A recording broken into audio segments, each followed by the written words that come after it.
kita orang media nih disediakan hampir tiap hari pertanyaan dan dijawab apa dia. Iya. Ini pelatih yang sangat tenang menghadapi dan dia kayaknya paham bahwa Persib ini masanya banyak, supporternya banyak, fansnya banyak. Otomatis media juga banyak gitu. Jadi sadar dengan itu. Enggak, GBLA itu mau dijadi kayak museum juga. Jadi ada kayak sportainment gitu yang memang didesain di GBLA itu kan pengelolaannya udah ke Persib nih. Jadi nanti akan didesain ada museum segala macam. Terus mungkin training centernya juga ada di situ tuh. Bali United sudah mengumumkan akhirnya benar si pelatihnya Eliono di PSC Zwolle yaitu si Johnny Johnson. Dan yang menarik adalah asisten yang dibawa, gue lupa namanya, tapi itu rekomendasinya Alex Pastor. Oke. Palan apa Talan gitu, lupa nama belakangnya. Jeffrey Talan. Itu pokoknya. Jeffrey Talan ini asisten under 21-nya Belanda. Betul. Dia itu bawa dua asisten ya. Betul. Yang satu itu Ronnie Pander. Ronnie Pander itu asisten di PSC Zwolle. Betul. Sedangkan si Jeffrey Talan ini terakhir itu sampai Mei ini masih melatih asisten U21-nya Belanda. Betul. Nah, Bayangkara Paul Munster katanya. Paul Munster, kemungkinan besar Paul Munster. Oke, balik lagi. Terus Persijap Jepara itu antara ada. Oh, udah bukan Coach Widodo ya? Namanya kalau nggak salah Mario Lemos. Mario Lemos. Kalau nggak Spanyol Portugal deh itu kalau nggak salah. Itu pelatih muda gitu. Gosipnya itu ya, rumornya itu. Terus satu lagi Bayangkara, Persijap, satu lagi apa yang promosi? PSIM, udah Bayangkara. Udah. Oh iya ya Persijap ya Bayangkara udah jadi tiga-tiganya udah ada pelatih ya. Dan ini yang menarik lagi adalah pergerakan pelatih ini Persik Kediri.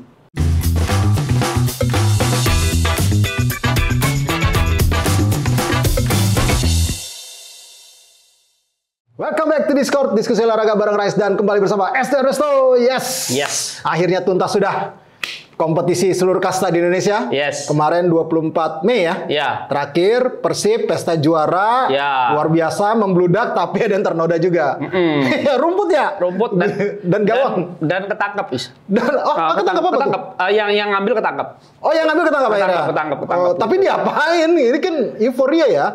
Tapi memang nggak dibenarkan. Ya, kayak gitu-gitu ya, merusak fasilitas. Cuma memang terlepas dari apapun, memang kan kalau udah lihat, saya lihat dari TV ya. Jadi kalau menyalahkan silakan, kan banyak yang suka menyalahkan. Di TV itu udah di tengah kan udah ada panggung gede gitu kan. Yang menurut saya itu, saya nggak tahu settingan awal itu apakah pengaluan medali itu emang di atas itu atau memang di bawah sih. Saya nggak tahu itu ya. Tapi yang pasti di tengah itu udah ada panggung kayak biasa.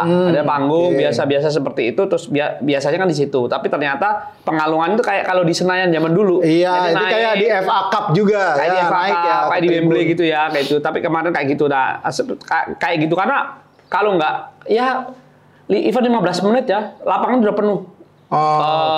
Penonton gitu. Jadi ini full di tengah kayak nonton konser. Iya, benar. Gitu. Jadi ya udah, akhirnya mungkin yang direncanakan tidak terjadi dan panggungnya kayaknya yang di lapangan Igo rusak ya, Goy? Enggak sih, jadi kayak ya udah dibiarin aja. Membludak sih ya.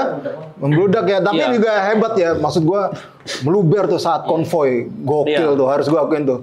Sama Pak Deddy juga ikut ya. Deddy Mercury ya. Deddy Mercury. Takutnya Pak Deddy habis itu kerokan. Kalau yang malam itu kan bentar ya. Ini kan hampir seharian ya. Iya, seharian dia. Gitu. Wih, muter. Tapi dari mana ke mana ya, Goy, kemarin? Cuman dari Balai Kota ke Gedung Sate. Oh, Balai Kota Gedung Sate.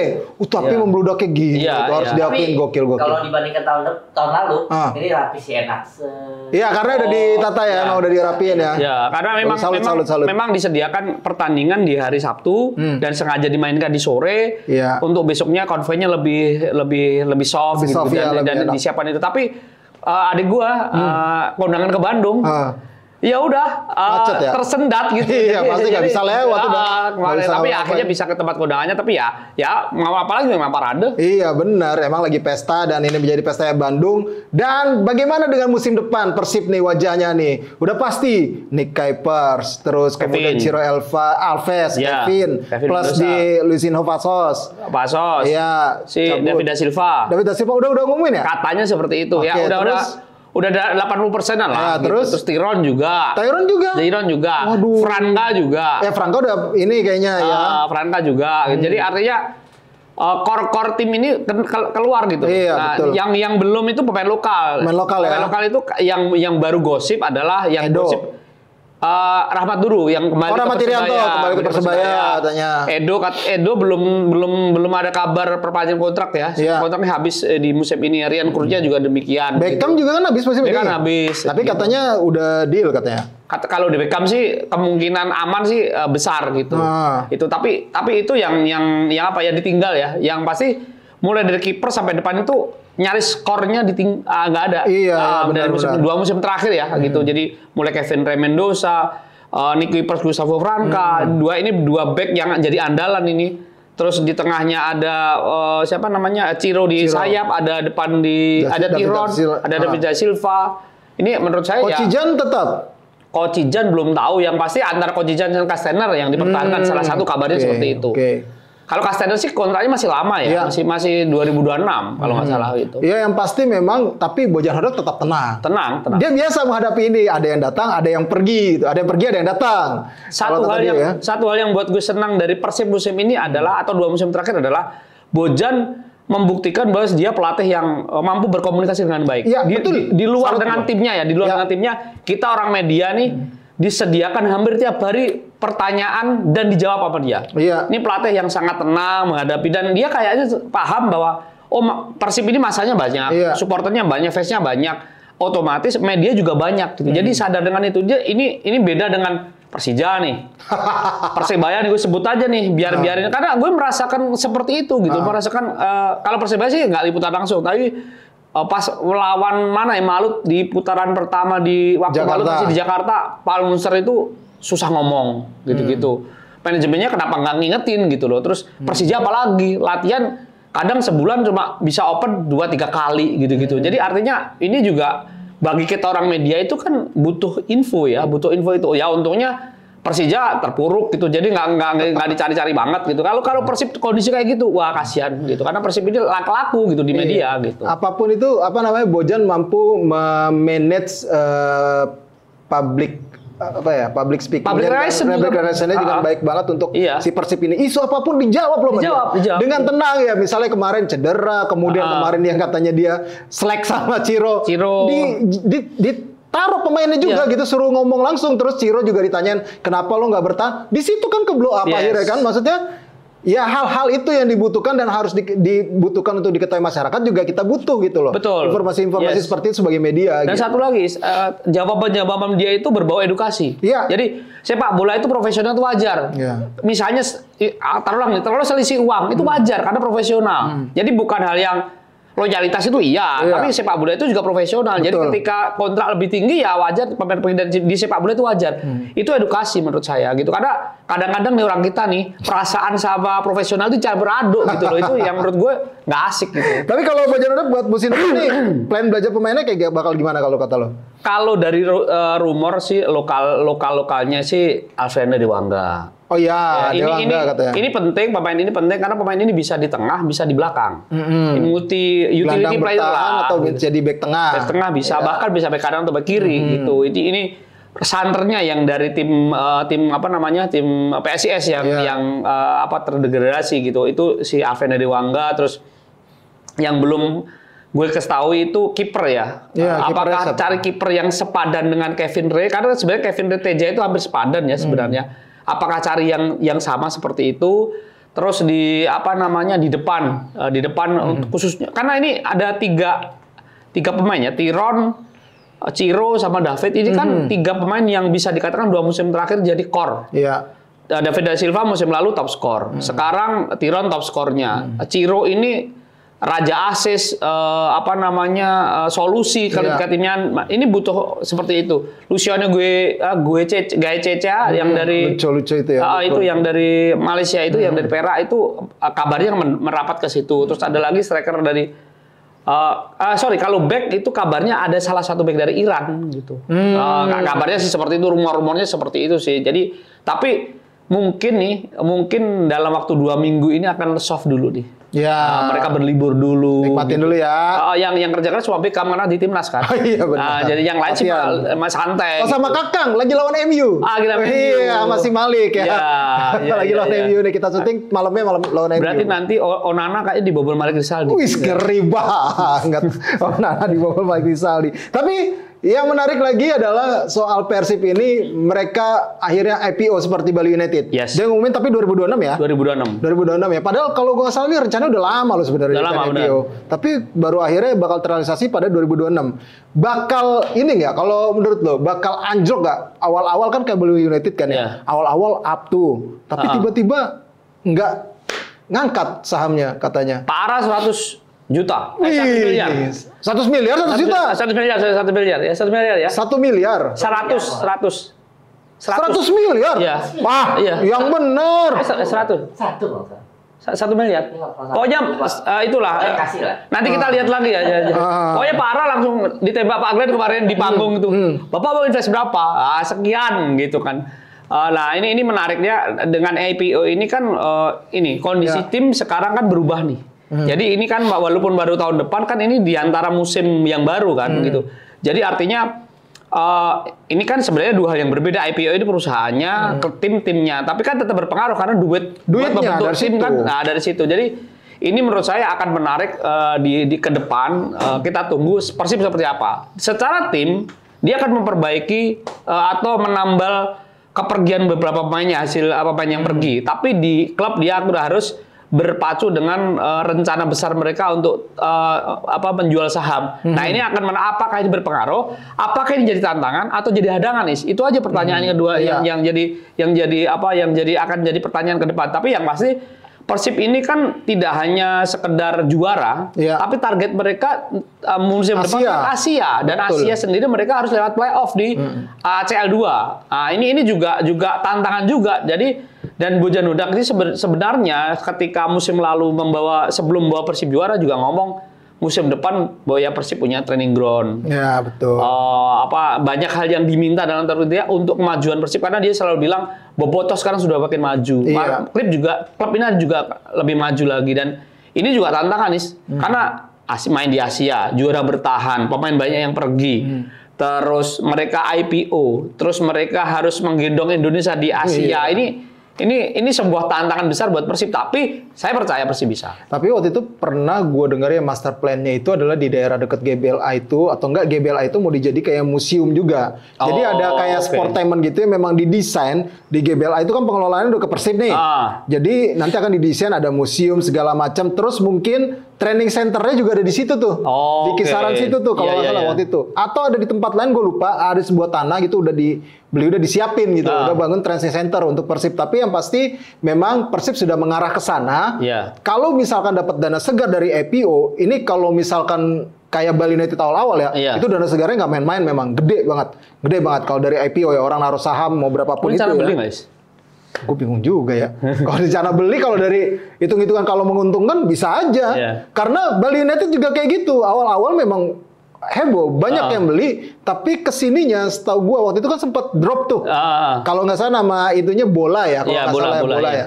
Ya itu sempat dikabarin, wah nggak naik atau gimana gitu ya. Pasti memang tergantung nanti juga akan prestasi klubnya. Kalau dia mau naik sahamnya bisa jadi itu juga akan ikut mempengaruhi lah. Orang mau beli. Terus daya tariknya juga terkait dengan fans, loyalitas kan. Itu juga menjadi daya tarik lebih dari Persib yang mungkin bisa lebih baik ketika IPO dibandingkan Bali United yang udah lebih dulu. Tapi kalau ngomongin fans seperti kata Pak Glenn kemarin di waktu di panggung itu kan Pak Glenn bilang kita punya lebih dari 15.000 fans aktif dalam tanda kutip ya gitu. Jadi menurut gue juga potensi agak sedikit berbeda Bali dengan Persib. Persib ini kan based on tim perserikatan, tim tradisional atau tim lama lah ya gitu, dan mereka sekarang menjadi profesional, beralih ke profesional, mengarah ke profesional dan akan IPO. Artinya mereka sebenarnya punya core supporter yang gede. Ini sebenarnya mengingatkan saya pada di era-era awal Liga Indonesia itu Mitra Surabaya itu pernah julukan The Public karena kepemilikannya jual, tapi belum IPO ya waktu itu. Kepemilikan sahamnya itu dijual ke penonton dengan murah, 10.000 segala macam gitu-gitu waktu itu ya. Kalau saya salah tolong dikoreksi, tapi ada seperti itu. Makanya Mitra Surabaya di awal-awal itu julukannya The Public karena dijual ke publik gitu, kepemilikan semuanya. Tapi ini beda dengan IPO ya. IPO kan ada sistem sendiri, ada masuk bursa efek segala macam. Jadi hitungannya kan pasti berbeda. Iya betul, dan yang pasti memang ini hal yang positif ya dari klub-klub kita sudah mulai ngarah ke sana. Karena yang gue dengar juga tahun-tahun sebelumnya Persija juga mau IPO. Persija, Persebaya, Persija, Persebaya, Persib Dan Bali United kemarin akhirnya yang Arema juga. Tapi yang malah pertama adalah Bali United waktu itu. Dan itu salut lah gitu ya. Mudah-mudahan memang tetap bagus untuk kondusivitas di Balinya sendiri, dan terbukti sekarang Bali juga termasuk yang sehat kok. Sehat, punya training ground. Iya, punya training ground-nya sangat istimewa gitu. Jadi menurut saya ya ini kadang gini, perusahaan itu kan harus punya aset kan. Ya aset, nah itu baru yang ngomong aset. Harus punya aset. Nah, perusahaan itu harus punya aset. Kalau misalnya nih ada Persi Tangsel misalnya, lo IPO, aset lo apa? Asetnya cuma pemain, kontrak. Iya. Kadang-kadang itu nggak ada. Itu nggak ada. Ya. Persitara Jakarta Utara misalnya ya, ini misalnya. Stadion nggak punya. Aset yang penting, dan aset itu biasanya kalau stadion oke lah nggak punya nggak apa-apa. Iya. Tapi dia punya training ground, punya kantor, punya mes, punya segala macam. Jadi ada, bukan sekedar nama gitu. Ya itu yang kita berharap akhirnya membuat industri sepak bola Indonesia makin maju sih deh. Banyak yang IPO, itu dia, mantap. Dan kita beralih ke tim lainnya nih. Kalau Bojan Hodak tetap pasti akan bertahan, Imran Namhu Maruri bertahan. Bali United sudah mengumumkan akhirnya benar si pelatihnya Eliono di PSC Zwolle, yaitu si Johnny Johnson. Dan yang menarik adalah asisten yang dibawa, gue lupa namanya, tapi itu rekomendasinya Alex Pastor. Oke. Palan apa Talan gitu, lupa nama belakangnya. Jeffrey Talan. Itu pokoknya. Jeffrey Talan ini asisten under 21-nya Belanda. Betul. Dia itu bawa dua asisten ya. Betul. Yang satu itu Ronnie Pander. Ronnie Pander itu asisten di PSS Zwolle. Betul. Sedangkan si Jeffrey Talan ini terakhir itu sampai Mei ini masih melatih asisten U21-nya Belanda. Betul. Jadi emang ini terkoneksi sih sebenarnya. Mungkin terkoneksi dengan timnas kan Belanda koneksi nih, mungkin terkoneksi dengan itu. Jadi bisa jadi nih pemain naturalisasi ada yang ke Bali United? Jordi Amat ya? Mungkin ya. Tapi yang pasti Jordi Amat bukannya ke Spanyol, Cadiz. Gitu. Tapi yang pasti kan mereka kehilangan kiper juga. Kipernya pamit, Adil Maringga, Elias Dolah pamit, Matsuro Marukawa juga pamit. Ini tiga ini pamit gitu. Jadi ini menurut saya ya juga core juga tiga orang ini gitu. Salah satu terutama Elias Dolah dan kiper Alisson Maringga ini core. Dan keduanya katanya ke Thailand gitu. Dua-duanya ke Thailand. Ya wajar sih kalau Dolah ke Thailand. Pulang kampung dia. Maringga katanya ke Thailand juga. Gitu. Katanya gitu. Ya itu dia tuh, dari Bali United kita tunggu kekuatannya bakal seperti apa di musim depan, karena tim yang cukup konsisten. Betul. Musim ini laga terakhir juga menang sama Persebaya. Iya. Luar biasa. Teko bakal kemana jadinya nih? Jadi kalau bilang rumor ya, kalau yang pasti yang bertahan dari musim lalu adalah yang sudah pasti bertahan untuk musim depan adalah siapa namanya, John Alderweireld Kering, Bojan Hodak, Bernardo Tavares, Imran Maruri. Mereka itu kontrak sampai 2026. Sedangkan yang sudah ada pelatih baru kan Mauricio Sousa Persija yang kata juga akan bawa kabinetnya. Terus ada yang baru Ronnie Jensen yang sudah bawa Ronnie Jensen membawa kabinet juga. Nah, yang lain ini belum jelas nih. Om Kinsue kontrak habis. Tapi kemungkinan akan diperpanjang. Eduardo Almeida, Pak Andre Rosiade sudah bilang kita perpanjang. Bertahan ya. Tapi belum ada hitam di atas putih. Terus Joaquin Gomez. Joaquin Gomez ini katanya keluar dari Borneo menuju PSM juga. Terus Carlos Peña Persita. Fabio Lefundes pindah ke Borneo. Yang menarik lagi, Gomez minta dipertahankan Arema. Minta dipertahankan, tapi belum ada kelanjutan lagi. Terus Bayangkara Peter Histra dulu. PSS Sleman kan degradasi nih. Belum tahu nih. Nah, Bayangkara Paul Munster katanya. Kemungkinan besar Paul Munster. Oke, balik lagi. Terus Persijap Jepara itu antara ada udah bukan Coach Widodo ya. Namanya kalau nggak salah Mario Lemos. Kalau nggak Spanyol Portugal deh itu kalau nggak salah. Itu pelatih muda gitu. Gosipnya itu ya, rumornya itu.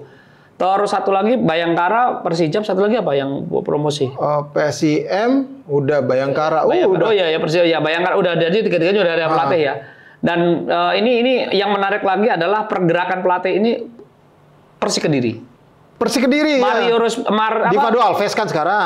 Rospiade udah dilepas. Marcelo Rospiade kan udah dilepas. Divado Alves itu habis kontraknya. Apakah diperpanjang atau enggak? Karena kayak 2 musim yang lalu menyelamatkan Persik tapi nggak diperpanjang. Iya kan, yang diganti Rospiade itu kan kayak kasusnya kayak gitu kan gitu. Itu untuk Persik Kediri. Sedangkan untuk yang lain apa ini yang belum kita bahas? Persebaya. Persebaya itu katanya mengarah ke Edu Perez. Eduardo Perez yang mantan Mia. Mantan asisten Mia, mantan PSS Sleman yang belum sampai musim jalan dipecat. Iya. Terus ada juga yang mengatakan ke Stefano Cugura. Oh, malah teko Persebaya. Atau jangan-jangan mereka ngambil pelatih Australia karena mereka mau tes di Australia bulan. Oh iya, kerjasama kan karena ada kerjasama di Australia Barat. Iya. Gitu. Jadi ini terus terang kalau Persebaya nunggu karena Persebaya kabarnya sudah di dipres oleh Bonek untuk juara. Oh iya. Udah terlalu lama berada di posisi 3, 5, 4. Ya, seperti itulah. Jadi mereka sekarang saatnya pengen juara. Kemarin gitu. Sebenarnya musim ini harusnya ada di tren itu ya. Iya, ada peluang. Tapi sayangnya turun. Tapi kabarnya mau banyak kalau pelatihnya Teko misalnya akan banyak mantan datang lagi. Irfan Jaya. Betul. Terus siapa namanya? Kemungkinan dari Sidik Saibima juga ada ikut gitu-gitu ya. Nofri kemungkinan bisa jadi. Kalau Sidik Saibima dan Irfan Jaya kan mantan Persebaya juga kan. Betul. Rahmat Irianto kan kemungkinan juga pulang gitu. Jadi ini menarik. Koko Ari Araya juga pulang. Gitu satu lagi. Madura United kabarnya mempertahankan Alfredo Vera. Dan tidak hanya itu, mereka juga sudah mengikat beberapa pemainnya. Jody Wehrman. Itu paling top sih. Diperpanjang. Kemarin ada sedikit konflik dengan Andi Irfan, tapi nggak tahu endingnya gimana. Tapi Andi Irfan itu sebenarnya mau diperpanjang, tapi ada something, terus rame gitu, sempat rame, tapi nggak tahu ini gimana. Yang pasti Jordi udah oke. Pelatih kemungkinan besar si Alfredo Vera karena dianggap cocok dengan Madura. Gitu. Iya. Itu dia tuh pergerakan dari pelatih-pelatih di Liga 1. Jadi memang ini apa ya namanya ya? Sebuah hal yang menarik jelang persiapan musim depan karena rencana Agustus ya bakal bergulir. Agustus, betul. Kalau Liga 2 itu katanya akhir Agustus nih berarti kayaknya pertengahan Agustus. Ya, awal atau pertengahan Agustus. Oke. Tim-tim rata-rata bersiap di akhir Juni. Oke. Itu dia pembahasan tentang kita. Kalau kalian tebak-tebakannya pelatih siapa nih yang bakal baru yang datang? Berarti nggak ada pelatih lokal lagi ya?